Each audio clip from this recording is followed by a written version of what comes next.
ఇప్పుడు తులసిరెడ్డి గారు ఏపీలో కొత్తగా 6 జిల్లాలు అన్నట్టు కూడా మంత్రివర్గ ఉపసంఘం కూడా గ్రీన్ సిగ్నల్ ఇచ్చినట్టు వార్తలు వస్తున్నాయి. ఆ 6 జిల్లాలు ఏంటంటే రంపచోడవరం, పలాస, అమరావతి, మార్కాపురం, గూడూరు, మదనపల్లె. ఇప్పుడు జిల్లాల పునర్విభజన కొలకి వచ్చినట్టు అనుకోవచ్చా? కొత్తగా 6 జిల్లాల ఏర్పాటుకు ప్రతిపాదనలు వచ్చాయి కాబట్టి రాష్ట్రంలో పాలనా సౌలభ్యం ఇంకా మెరుగుపడే అవకాశం ఉందా అంటే ఏం చెప్తారు సార్? ఇప్పుడు రెండు ఉన్నాయి. ఎక్కువ జిల్లాలో ఉన్న వలన ఒకటి మెరిట్స్ ఉన్నాయి, డిమెరిట్స్ ఉన్నాయి.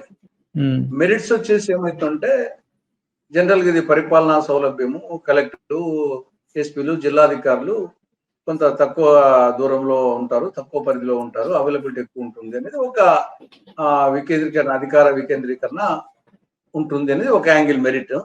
దానికి తోడు కొన్ని కేంద్ర ప్రభుత్వ పథకాలు ఏముంటాయంటే జిల్లాల వారీగా ఉంటాయి. కొన్ని జిల్లాకో మెడికల్ కాలేజీనో, జిల్లాకో ఇన్స్టిట్యూషనో ఏదో ఆ టైప్ కొన్ని పథకాలు, కేంద్ర ప్రభుత్వం ఇచ్చే పథకాలు జిల్లాకు ఒకటి ఉన్నప్పుడు ఎక్కువ జిల్లాలు ఉండే రాష్ట్రానికి అడ్వాంటేజ్ ఉంటుంది. వాళ్ళు పాపులేషన్ ప్రకారంగా తీసుకుంటే అది వేరు.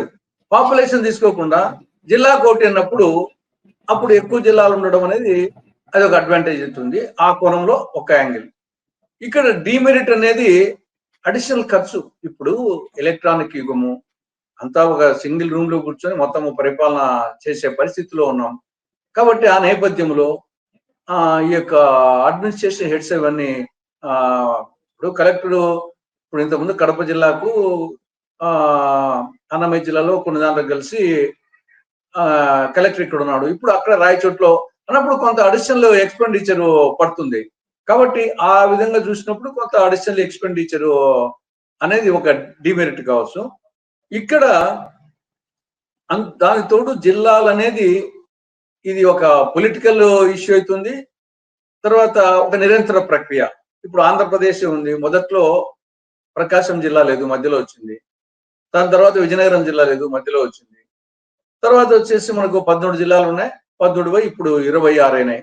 అంటే జగన్మోహన్ రెడ్డి పీరియడ్ లో వాళ్ళకు ప్రామాణికంగా తీసుకుంటే ఆల్మోస్ట్ ఒక లోక్సభ స్థానాన్ని ఒక జిల్లాగా, ఒక అరకు అక్కడ కొంచెం తేడా వచ్చింది, ఒకటి ఎక్కువ వచ్చింది. కానీ లేకుంటే మనకు 25 లోక్సభ స్థానాలు, 25 జిల్లాలు అనే విధంగా రావడము, అది 26 వచ్చేసరికల్లా కొంచెం తేడా వచ్చి కొన్ని నియోజకవర్గ కొన్ని జిల్లాలకు మాత్రము పూర్తి లోక్సభ పరిధి లేకుండా 7 అసెంబ్లీలు, లోక్సభకు 7 అసెంబ్లీలు ఉంటాయి. ఆల్మోస్ట్ ఇక్కడ కూడా 10 జిల్లాకు 7 అసెంబ్లీలు వచ్చాయి, కొన్ని చోట్ల 8 వచ్చాయి, కొన్ని చోట్ల 6 వచ్చాయి. ఆ విధంగా ఓవరాల్ గా ఒక లోక్సభ పరిధి ఒక జిల్లా అనే యాంగిల్లో జగన్మోహన్ రెడ్డి పీరియడ్ తీసుకోవడం జరిగింది. ఇప్పుడు ఎన్నికలకు ముందు ఈ కూటమి పార్టీలు కొన్ని చోట్ల డిమాండ్స్ ఉన్నాయి. యాక్చువల్ గా ఇప్పుడు మదనపల్లె కానీ, మార్కాపురం కానీ, అలాగే రాజంపేట కావాలని, ఇవన్నీ గత ఎన్నికల సందర్భంగానే అప్పుడు విభజన జిల్లాల పునర్వేస్తున్నప్పుడే డిమాండ్స్ వచ్చినాయి. ప్రజలు నుండి సీరియస్ గానే వచ్చినాయి. అప్పుడు ఈ కూటమి పార్టీలు ఎన్నికల్లో కొన్ని ప్రామిస్ చేశాయి, మేము వచ్చినాక చేస్తామని. కాబట్టి ఎన్నికల ప్రామిస్ ఫుల్ఫిల్ చేయాల్సిన అవసరం ఉంది. ఆ నేపథ్యంలో వర్కౌట్ జరుగుతుంది. కానీ ఇది అగైన్ వచ్చేసి ఇది మళ్ళా కాంట్రవర్సీ. 6 జిల్లాలు చేసినా మళ్ళా కాంట్రవర్సీ వస్తుంది. ఇప్పుడు మదనపల్లి చేయాలా, మదనపల్లి అసలు డిమాండ్ ఎక్కువగా ఉంది మా జిల్లా చేయాలని. మరి ఏ నియోజకవర్గాలను కలపాలా, ఏ నియోజకవర్గాలు కలిపినప్పుడు నెక్స్ట్ ఏం వస్తుంది? ఆ నియోజకవర్గాలు ఇప్పుడు ఆల్రెడీ మదనపల్లి వచ్చేసి రాజంపేట లోక్సభ పరిధిలోకి వస్తుంది. ఈ యొక్క అన్నమయ్య జిల్లాకు హెడ్ క్వార్టర్స్ ఏమో రాయచోటి. ఇప్పుడు రేపు మదనపల్లిను ఒక జిల్లా చేయాలంటే దానికి ఎన్ని నియోజకవర్గాలు? 4, 5, 6, 7? ఏ తీస్తారు? ఏ జిల్లా నుండి తీస్తారు? ఇప్పుడు రాయచోటికి తర్వాత మదనపల్లి వస్తుంది. మదనపల్లె, పీలేరు, తంబలపల్లె ఇటు చేసినప్పుడు మరి రాయచోటి పరిస్థితి ఏమిటి? కాబట్టి ఇక్కడ తగ్గిపోతాయి. ఈ జిల్లా తీసి దాంట్లో పెట్టాలా, అప్పుడు ఈ జిల్లాకు వేరే టైం కలుపుతారా? ఇది మళ్ళా అగైన్ కందిరీగలు తుట్టే లేపినట్టే, అంత ఈజీ కాదు. వచ్చేసి